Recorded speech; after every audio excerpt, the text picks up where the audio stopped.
नमस्ते। राम लक्ष्मण परशुराम संवाद पाठ के इस दूसरे वीडियो में आज हम अंतिम 3 काव्यांश की व्याख्या करेंगे और उसका भावार्थ समझेंगे। इससे पहले के वीडियो में हम प्रथम 3 काव्यांश की व्याख्या समझ चुके थे, भावार्थ समझ चुके थे, जिसमें हमने देखा कि परशुराम जो है वो बहुत शिव धनुष टूट जाने से बहुत क्रोधित हैं और वे क्रोध में उस व्यक्ति का वध कर देना चाहते हैं जिसने शिव धनुष तोड़ा है, क्योंकि वह सहस्त्र भाव के समान ही उनका दुश्मन है।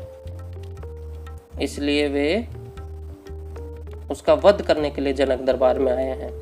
तो लक्ष्मण और परशुराम के बीच कटु वचनों का आदान प्रदान होता है। लक्ष्मण के जो कटु वचन हैं और जो व्यंग्य भरे वचन हैं वे परशुराम को और क्रोधित कर देते हैं। परशुराम भी अपने क्षत्रिय कुल का द्रोही, दुश्मन या शत्रु होने का और अपने पराक्रम के बारे में बता करके लक्ष्मण को शांत या उसको पीछे हटने के लिए कहते हैं, उसको डराने का प्रयास करते हैं। लेकिन लक्ष्मण जो है वीर रस में निडर होकर के उनका प्रत्युत्तर करता रहता है। वास्तव में हम देखें तो इस पाठ में जो अधिकतर संवाद है वह लक्ष्मण और परशुराम के मध्य का ही है, यहाँ जो अंश दिया हुआ है। लेकिन रामचरितमानस में राम, लक्ष्मण, परशुराम तीनों के मध्य में संवाद है जो कि इससे थोड़ा अधिक है। यहाँ पर जो अधिकतर संवाद है वह लक्ष्मण और परशुराम के मध्य ही दिया हुआ है। तो चलिए अगले काव्यांश को हम देखते हैं और इन काव्यांश की व्याख्या शब्दार्थ सहित हम करने का प्रयास करेंगे।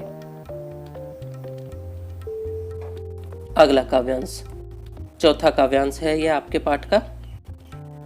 कौशिक सुनहु मंद येहु बालकु, कुटिल काल बस निज कुल घालकु। भानु वंश राकेश कलंकु, निपट निरंकुशु अबुधु असंकु। काल कवलु होइए क्षण माही, कहो पुकारी खोरी मोहि नाही। तुम्हें हट कहू जो चहु उबारा, कही प्रतापु बलु रोसु हमारा। लखन कहेऊ मुनि सुजसु तुम्हारा, तुम्ही अछत को बरने पारा। अपने मुँह तुम्हें आपनी करनी, बार अनेक भांति बहुबरनी। नहीं संतोषु त पुनि कछु कहऊ, जनी रिस रोकी दुसह दुख सहऊ। वीर बरती तुम धीर अछोबा, गारी देत न पाऊ शोभा। सूर समर करनी करही, कही न जनावही आपू। विद्यमान रन पाई रिपु कायर, कथई था बच्चे, कठई लिखा हुआ है, कथई प्रतापु। तो इन काव्यांशों में जो मुख्य शब्द आए हैं वह है कुल, वंश, परिवार, घालकू नाश करने वाला, भानुवंश सूर्यवंशी, राकेश चंद्रमा, अबुधु ना समझ या बुद्धू मूर्ख, असंकु शंका रहित, काल कवलु काल का ग्रास, खोरी दोष, क्षण क्षण, हटके मना करने पर, माना गलत है बेटे, मना करने पर, उबारा बचाना या उबारना, सुजसु सुयस बरनई वर्णन, वीर बरती वीरता का व्रत धारण करने वाला, अछोबा शांत धीर जो घबराया ना हो, गारी गाली समर युद्ध और सूर योद्धा। चलिए अब हम दो पंक्तियों का जो है अर्थ जानते हैं। कौशिक सुनहु मंद येहु बालकु। तो जब लक्ष्मण परशुराम का प्रत्युत्तर करते हुए नहीं रुकते हैं और उनका अपमान पर अपमान किए जाते हैं, उन पर व्यंग्य किए जाते हैं, तब परशुराम विश्वामित्र को कहते हैं। यहाँ कौशिक जो उनका पूर्व नाम था, कौशिक से अर्थ विश्वामित्र से है, विश्वामित्र का नाम था कौशिक। तो परशुराम कहते हैं कि कौशिक सुनहु, सुनो मंद येहू बालक, यह बालक मंद बुद्धि का है, यह बालक तो मूर्ख है। हे कौशिक सुनो, यह बालक मूर्ख है। कुटिल काल बस निज कुल घालकू, यह निज कुल यानी अपने कुल का, घालकू यानी नाश करने वाला। कुटिल कठोर काल के बस में होकर के यह अपने ही कुल का नाश करने पर उतर आया है। भानुवंश राकेश कलंकु, भानुवंश यानी सूर्यवंशी कुल पर यह है राकेश चंद्रमा रूपी कलंक है। यहाँ रूप अलंकार हो गया बेटे, यहाँ रूप अलंकार है कि सूर्यवंशी कुल पर यह चंद्रमा रूपी कलंक है। निपट निरंकुशु अबुधु असंकु, निश्चय ही, असंकु मतलब शंका रहित अर्थात निश्चय, निश्चय ही यह बालक अबुध, अबोध यह अबोध बालक, निरंकुश अपनी मनमानी करने वाला, तो यह निपट निरंकुश अबोध बालक निश्चय ही अपने कुल पर, अपने सूर्यवंशी कुल पर चंद्रमा के समान यह कलंक है। काल कवलु होई क्षण माही, क्षण माही यानी भीतर, क्षण भर में यह काल का कवल हो जाएगा यानी काल का ग्रास बन जाएगा। अर्थात परशुराम कह रहे हैं कि क्षण भर में यह काल के मुंह में चला जाएगा, काल का ग्रास बन जाएगा। जैसे हम खाना खाते हैं तो ग्रास तोड़ करके ग्रास खाते हैं जो हमारे मुंह में जाता है, तो ठीक उसी प्रकार परशुराम कह रहे हैं कि क्षण भर में यह काल का ग्रास हो जाएगा, मृत्यु को प्राप्त हो जाएगा।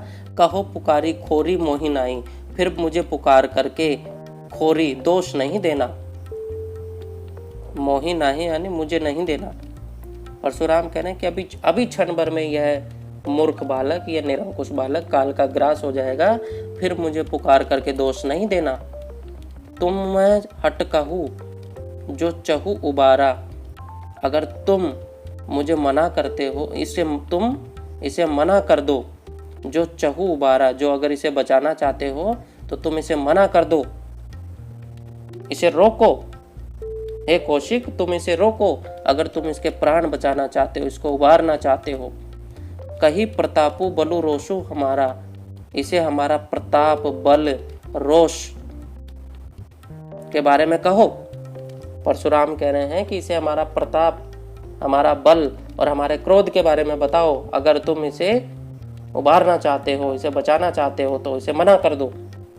लखन कहेहु मुनि सुजसु तुम्हारा, तो लक्ष्मण कहते हैं, क्या कहते हैं कि हे मुनिवर सुजसु तुम्हारा यानी आप सुयश, आप अपना सुयश यानी अपनी प्रसिद्धि तुम ही अछत को बरने पारा, कि तुम ही अपने आप बरने पारा, अक्षत अच्छे से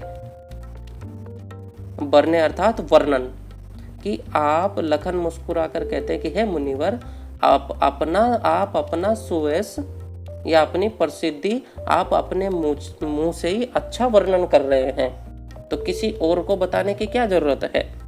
अपने मुंह तुम आपनी करनी, अपने मुंह यानी अपने मुंह से ही आप अपनी बढ़ाई कर रहे हैं, अपने मुंह से ही आप अपने जो है सुयश प्रसिद्धि के बारे में बता रहे हैं। बार अनेक भांति बहु बरनी, और जब से यहाँ आए हो तो अनेक बार आप इसका वर्णन, बहुत बार इसका वर्णन कर चुके हो कि मैं ये हूँ, मैं वो हूँ, तो आप अपने मुंह से ही अपनी बढ़ाई किए जा रहे हो और अनेक बार उसका वर्णन भी कर चुके हो।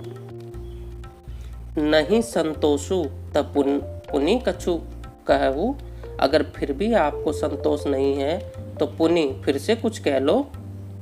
अर्थात लक्ष्मण कह रहे हैं कि अगर इतना कुछ कहने पर भी आपको संतोष नहीं है तो और कुछ भी कह लो। जनि रिस रोकी दुस्सह दुख सहु, लेकिन अपना क्रोध रोक करके दुस्सह यानी असहनीय दुख सहु।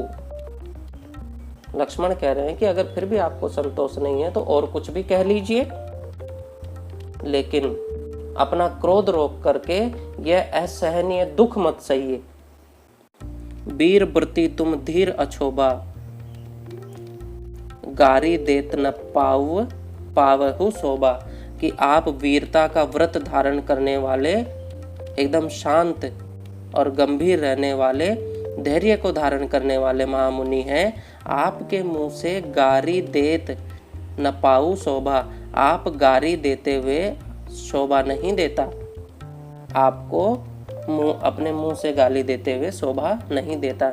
गाली का अर्थात इस प्रकार के कड़वे वचन बोलना और इस प्रकार के अपमान से भरे वचन बोलना, शब्द बोलना आपको शोभा नहीं देता। आप वीरता का धारण करने वाले, धैर्य धारण करने वाले शांत महामुनि हैं। आपको गाली देते हुए शोभा नहीं देता है। सूर समर करनी, आगे लक्ष्मण कहते हैं कि सूर समर करनी करहीं, कि जो सूर होते हैं यानी जो योद्धा होते हैं वह समर में, युद्ध क्षेत्र में अपनी करनी को करते हैं, यानी अपना शौर्य या अपने कर्म को वह युद्ध क्षेत्र में, समर मतलब युद्ध क्षेत्र में जो योद्धा होते हैं वह युद्ध क्षेत्र में अपने करनी को दिखाते हैं, अपने करनी का प्रदर्शन करते हैं, अपने प्रताप का प्रदर्शन करते हैं, बल का।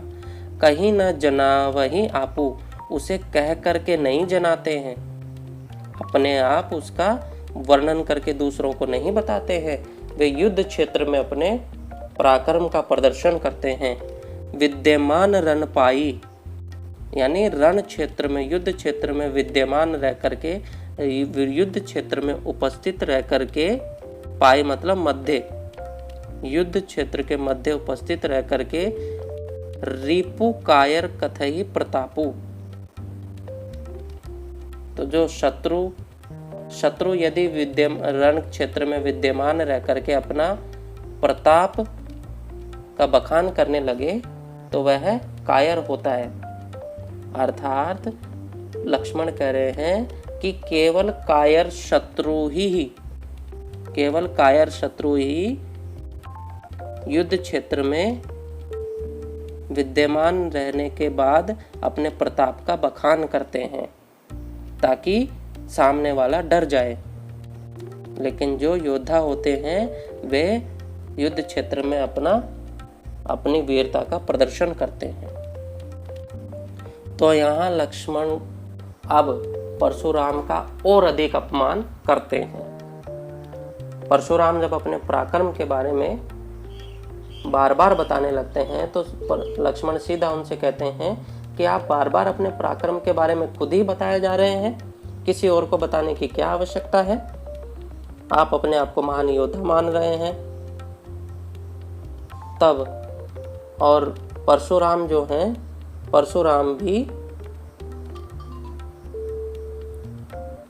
विश्वामित्र को, लक्ष्मण को रोकने के लिए कहते हैं कि तुम इसे रोक लो अगर तुम इसे बचाना चाहते हो, नहीं तो अभी ये काल का ग्रास हो जाएगा कि मैं इसे मार दूंगा।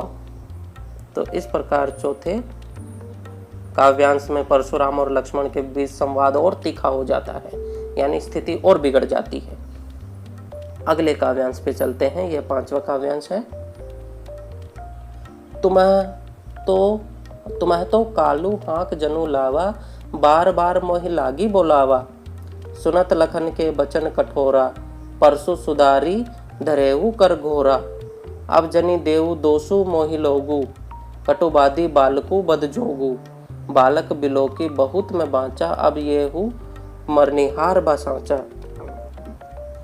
कौशिक कहा क्षमीय अपराधु, बाल दोष गुण गनहि न साधु। खर कुठार में अकरुण को ही, आगे अपराधी गुरुद्रोही। उत्तर देत छोड़ो बिन मारे, केवल कौशिक शील तुम्हारे। न तय यही काटी कुठार कठोरे, गुरहि उरीन होते हूँ श्रम थोरे। गादी सुनु कह हृदय, गादी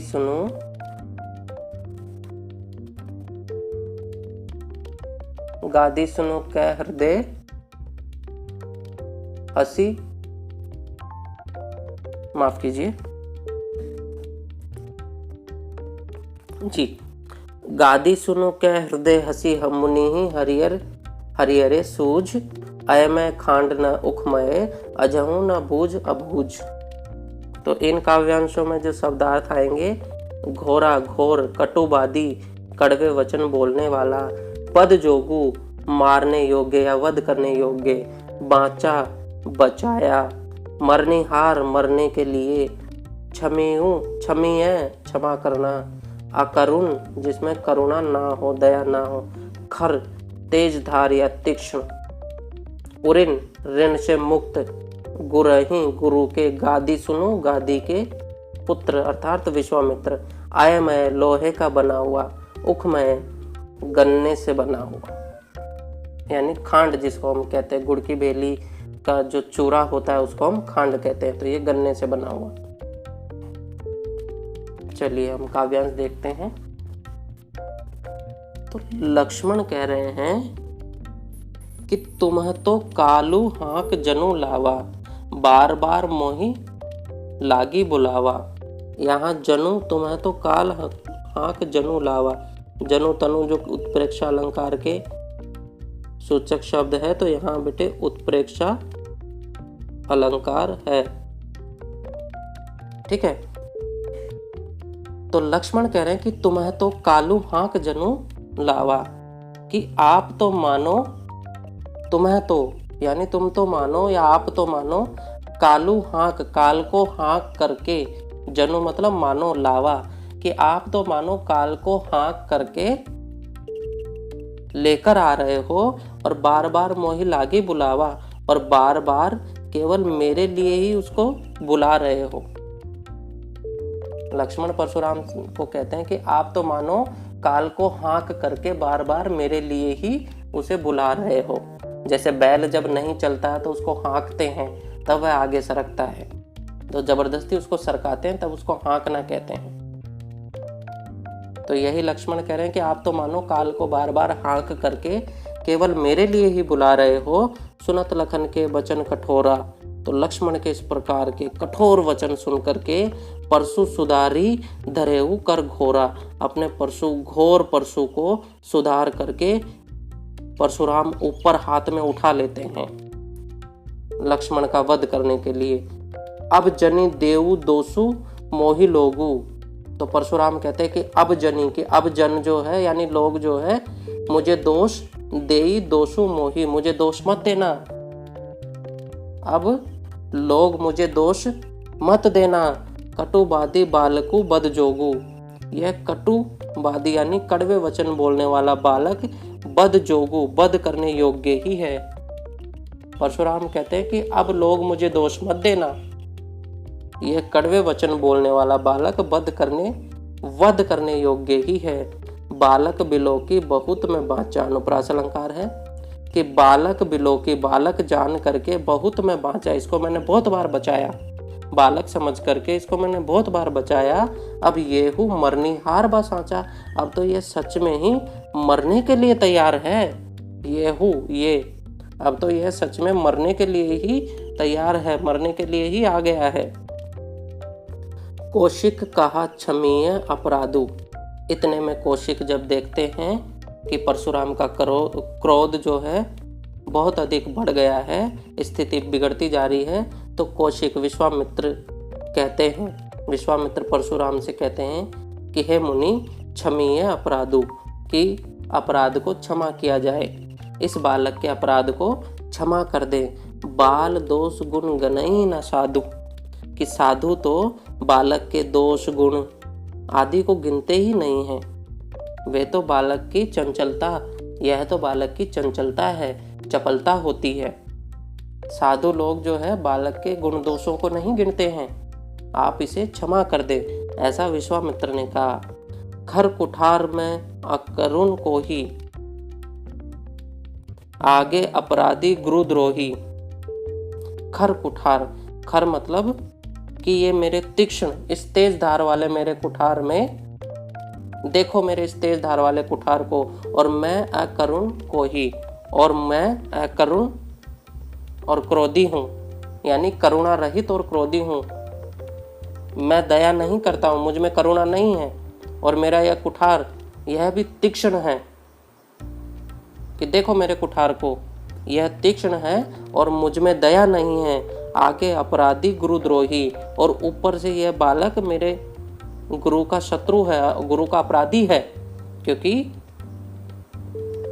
यहाँ एक तो ऊपर से शिव धनुष टूट गया है, शिव धनुष तोड़ दिया गया है, ऊपर से यह है मेरा अपमान किया जा रहा है। तो परशुराम कहते हैं कि मुझ में दया नहीं है और मेरा ये कुठार भी तीक्ष्ण है, ऊपर से यह बालक जो है गुरुद्रोही है, गुरु का अपमान करने वाला है।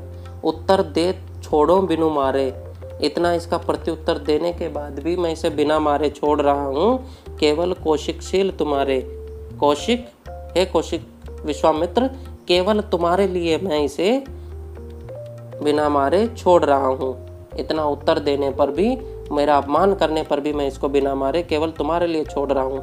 न तो यही काटी कुठार कठोर है, नहीं तो यही इस कठोर कुठार से इसको काट दूंगा, नहीं तो यहीं अभी इस कठोर कुठार से इसे काट देता। गुरही उरिन होते हूँ श्रम थोड़े, और थोड़े से ही श्रम से इसे गुरु के ऋण से भी उरिन कर देता, मुक्त कर देता। अभी इसे यहीं काट देता और थोड़े से श्रम से ही इसको गुरु के ऋण से भी मैं मुक्त कर देता। अर्थात इन काव्यांशों में परशुराम कह रहे हैं कि यह एक तो मेरा अपमान पे अपमान किए जा रहा है, मैंने इसे बालक समझकर बहुत बचाया, लेकिन अब यह मरने के लिए तैयार है। तो कौशिक के मना करने पर वह छोड़ देते हैं। तब कहते हैं कि कौशिक, केवल मैं तुम्हारे लिए इसे छोड़ रहा हूँ, नहीं तो यह तो मेरे गुरु का द्रोही भी है, शत्रु भी है, इन्होंने शिव धनुष को तोड़ने का कार्य किया है। अभी मैं इस कुठार से इसका वध करके अपने गुरु के ऋण से, उनके गुरु कौन, भगवान शिव, कि अपने गुरु के ऋण से भी मुक्त हो जाऊंगा थोड़े से श्रम से ही। गादी सुनो कै हृदय, गादी सुनो मतलब गादी, गादी अर्थात गादी के पुत्र विश्वामित्र यह सुनकर हृदय हंसी, यानी अपने हृदय में अपने मन ही मन हंसते हैं और कहते हैं मुनि ही हरिहरे सूझ, कि मुनि को सब कुछ हरा ही हरा सूझ रहा है। जैसे कहते हैं ना, सावन के अंधे को सब कुछ हरा ही हरा सूझता है, हरा ही हरा दिखता है। तो गादी सुनी अर्थात विश्वामित्र हृदय के अंदर अपने मन में हंसते हुए कहते हैं कि मुनि को सब कुछ हरा ही हरा सूझ रहा है, अर्थात उनको सब कुछ सामान्य बात लग रही है। ये इन दोनों राम लक्ष्मण को सामान्य क्षत्रिय के पुत्र या सामान्य जो है किसी राजा के पुत्र समझ रहे हैं। आय मैं खांड न उखमय अजहूं न बूझ, यह है लोहे की बनी हुई खांड है, यानी यह लोहे से बने हुए इतने मजबूत और कठोर है, उखमय नहीं है। उखमय मतलब उख ईख से बना हुआ, गन्ने से बने हुए नहीं है कि जो मुंह में रखते ही पिघल जाए, यह लोहे के बने हुए हैं। अजहूं ना बूझ, और अब भी अजहूं आते यानी अब भी, बूझ अबूझ यानी जान कर भी अनजान बन रहे हैं। बूझ अर्थात जान कर भी अनजान बन रहे हैं। तो विश्वामित्र कह रहे हैं कि मुनि को सब कुछ हरा ही हरा नजर आ रहा है, यह कोई गन्ने से बनी हुई खांड या गन्ने से बनी हुई खांड नहीं है कि जो मुंह में रखते ही पिघल जाए, यह लोहे के बने हुए फौलादे हैं। और यह सब मुनि जो है अब भी जानकर अनजान बन रहे हैं। अर्थात यहाँ पर विश्वामित्र कह रहे हैं कि यह कोई साधारण राजकुमार नहीं है, स्वयं प्रभु का अवतार है, स्वयं ईश्वर का अवतार है, और मुनि इन्हें केवल साधारण क्षत्रिय ही समझ रहे हैं। अर्थात परशुराम ने अब तक अनेक क्षत्रियों का वध किया था, अनेक, और सारे क्षत्रिय उनसे डरते थे, राजा डरते थे। तो परशुराम इनको भी साधारण क्षत्रियों की तरह ही समझ रहे थे कि मैं इनका भी ऐसे ही वध कर दूंगा और ऐसे ये मुझसे भी डरे। तो इस पर विश्वामित्र कहते हैं। चलिए, इस प्रकार यह 5वें काव्यांश का भावार्थ था। अब अंतिम काव्यांश को हम पढ़ते हैं, इसकी व्याख्या समझेंगे। कहेऊ कहेहु लखन मुनि शीलु तुम्हारा, को नहीं जान विदित संसारा। माता पिता ही उरिन भय नीके, गुर रीनु रहा सोचूं बड़ जी के। सो जनु हमरे ही माथे काढ़ा, दिन चली गए ब्याज बड़ बाढ़ा। अब आनी है बेवहरिया बोली, तुरत देव में थैली खोली। सुनी कटु बचन कुठार सुधारा, हाय हाय सब सभा पुकारा। भृगुबर परसु देखा बहु मोही, विप्र बिचारी बचो नृपद्रोही। मिले ना कबहु सुबट रन गाड़े, द्विज देवता गरही के बाड़े। अनुचित कही सब लोगु पुकारे, रघुपति से नहीं लखनऊ नेवारे। लखन उत्तर आहुति सरिस, भृगुबर कोपु कृशानु। बढ़त देखी जलसम वचनु, बोले रघुकुल भानु। शब्दार्थ: शीलु स्वभाव या प्रसिद्धि, नीके भली प्रकार से। गुर ऋणु गुर का ऋण, बाढ़ा बहुत या बड़ा बढ़ गया है। विप्र ब्राह्मण, सुबट वीर, द्विज देवता ब्राह्मण देवता, नेवारे मना करना, और कृषाणु अग्नि। तो लक्ष्मण द्वारा यह कहने पर कि आप तो बार बार काल को मेरे लिए ही बुला रहे हैं, और परशुराम अत्यधिक क्रोधित हो जाते हैं और उसका वध करने के लिए तैयार हो जाते हैं, लेकिन कौशिक यानी विश्वामित्र के कहने पर वे उसे छोड़ देते हैं। विश्वामित्र उससे क्षमा करने के लिए कहते हैं, तब वे उसे छोड़ देते हैं। आगे देखते हैं। कहेहु लखन मुनि शीलु तुम्हारा। अब लक्ष्मण इन काव्यांशों में परशुराम का और अपमान करते हुए, उन पर व्यंग्य, इसमें तीखा व्यंग्य करते हुए, व्यंग्य के बाण छोड़ते हुए उनका और अपमान करते हैं। और देखिए क्या कहते हैं, कहेहु लखन मुनि शीलु तुम्हारा। लक्ष्मण कह रहे हैं कि हे मुनि, आपका जो शील है, आपकी जो प्रसिद्धि है, आपका जो व्यवहार है, को नहीं जान विदित संसारा। कौन नहीं जानता, पूरे संसार को विदित है, पूरे संसार को ज्ञात है। माता पिता ही उरिन भय नीके। आप माता पिता के ऋण से तो बड़े भली प्रकार से उरिन हो गए, ऋण से मुक्त हो गए।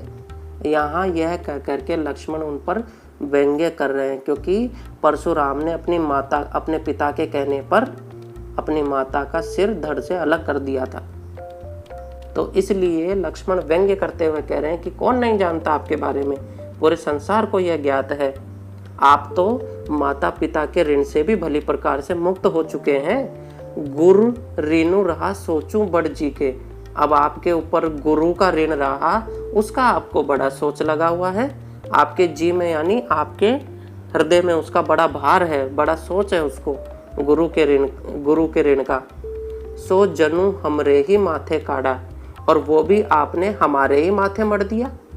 यानी गुरु का ऋण जो है वो भी आप हमसे ही चुकाना चाहते हैं, हमारे ही माथे मढ़ दिया। दिन चली गए ब्याज बड़ बाढ़ा।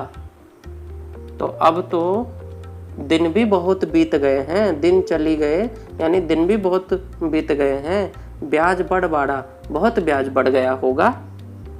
जैसे हम किसी से पैसा उधार लेते हैं तो जितना दिन ज़्यादा हो जाते हैं उतना ब्याज बढ़ जाते हैं ना। तो यहाँ व्यंग्य करते हुए कहते हैं कि इतने दिन से आप पर गुरु के ऋण का भार है, वो भी आपने हमारे ही सिर पर निकाल दिया, यानी हमसे ही चुकाना चाहते हैं। दिन भी बहुत बीत गए, ब्याज भी बहुत बढ़ गया होगा। अब आनी है व्यवहारिया बोली, कि अब तो किसी व्यवहारिया को, व्यवहार करने वाले यानी हिसाब किताब वाले को बुला लीजिए। अब आप अपने किसी हिसाब किताब वाले को बुला लीजिए। तुरंत देऊं मैं थैली खोली, कि तुरंत यहीं आपका सारा ऋण जो है मैं यहीं आपका चुका दूंगा। अर्थात लक्ष्मण भी उन पर प्रहार करने के लिए, या लक्ष्मण भी उनका अपनी वीरता से या उनका मुकाबला करने के लिए कहते हैं कि तुरंत देव मैं थैली खोली, कि अभी मैं यहीं आपका सारा ऋण थैली खोल करके चुका दूंगा। अर्थात अभी मैं आपका सारा ऋण चुका दूंगा। सुनी कटु बचन कुठार सुधारा।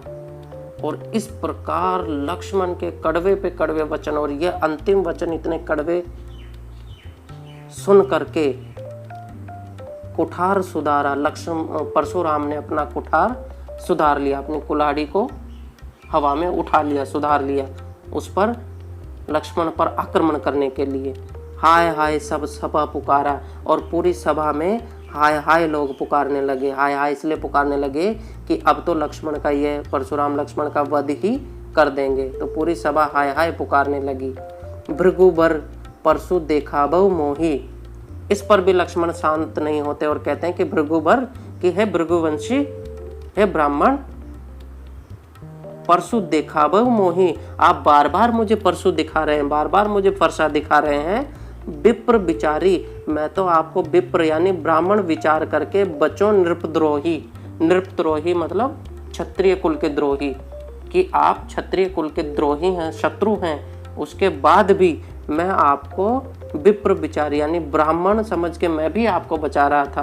परशुराम कहते हैं ना कि मैं तुम्हें बालक समझ के अभी तक बचा रहा हूँ या छोड़ रहा हूँ, तो लक्ष्मण भी कहते हैं कि मैं भी आपको अभी तक ब्राह्मण समझ करके बचा रहा था, ये जानते हुए कि आप क्षत्रिय कुल के द्रोही हैं, शत्रु हैं। मिले न कबहू सुबट रणगाढ़े, शायद आपको कभी सुबट वीर रणगाढ़े, रण के भीतर यानी शायद कभी आपको रण क्षेत्र में वीर नहीं मिले हैं। आपका सामना शायद कभी किसी वीर से रण क्षेत्र में नहीं हुआ है। द्विज देवता घर ही के बाड़े, ब्राह्मण देवता आप अपने घर के ही बड़े हो सकते हैं, आप तो अपने घर में ही बड़े हैं, आपको कभी युद्ध क्षेत्र में वीर नहीं मिले हैं, वीरों से आपका सामना नहीं हुआ है। अनुचित कही सब लोग पुकारे, तो लक्ष्मण के इस प्रकार परशुराम का तीखा अपमान करने पर सभा में बैठे सब लोग कहे कि यह अनुचित है, अनुचित है, पुकारने लगे कि यह अनुचित अनुचित है, लक्ष्मण अनुचित कह रहे हैं। रघुपति सह नहीं लखनऊ नेवारे, तो रघुपति सह नहीं यानी अपने नैनों से लक्ष्मण को मना करते हैं, लक्ष्मण को रोक लेते हैं। रघुपति अपने नैनों से यानी इशारों से लक्ष्मण को रोक लेते हैं। लखन उत्तर आहुति सरिस, उपमा अलंकार है कि लक्ष्मण के जो उत्तर थे वह यज्ञ में आहुति के समान थे, अर्थात भृगुबर कोपु कृशानु, भृगुबर यानी परशुराम, भृगुवंशी परशुराम के कोप की अग्नि, कृशानु मतलब अग्नि को और बढ़ा देने वाले, भड़का देने वाले।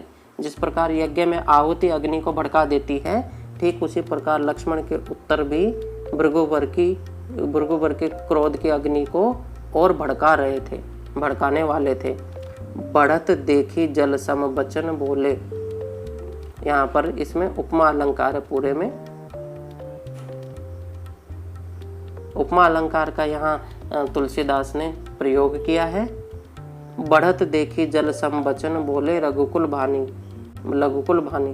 भानु, तो जब परशुराम का क्रोध बढ़ता हुआ देखे, स्थिति को बिगड़ता हुआ देखते हैं, तो राम जो है जल के समान शीतल वचन, रघुकुल भानु मतलब रघुकुल के सूर्य या रघुकुल के सूर्यवंशी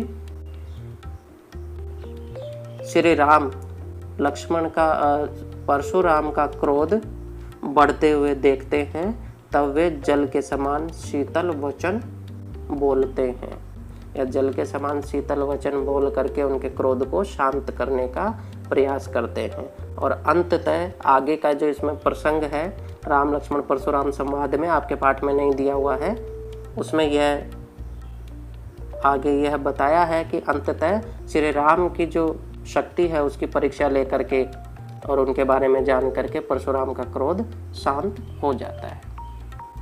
तो इस प्रकार राम लक्ष्मण परशुराम संवाद, यह पाठ हमने भावार्थ सहित पढ़ लिया, समझ लिया है। उम्मीद है आपको समझ आया होगा। धन्यवाद।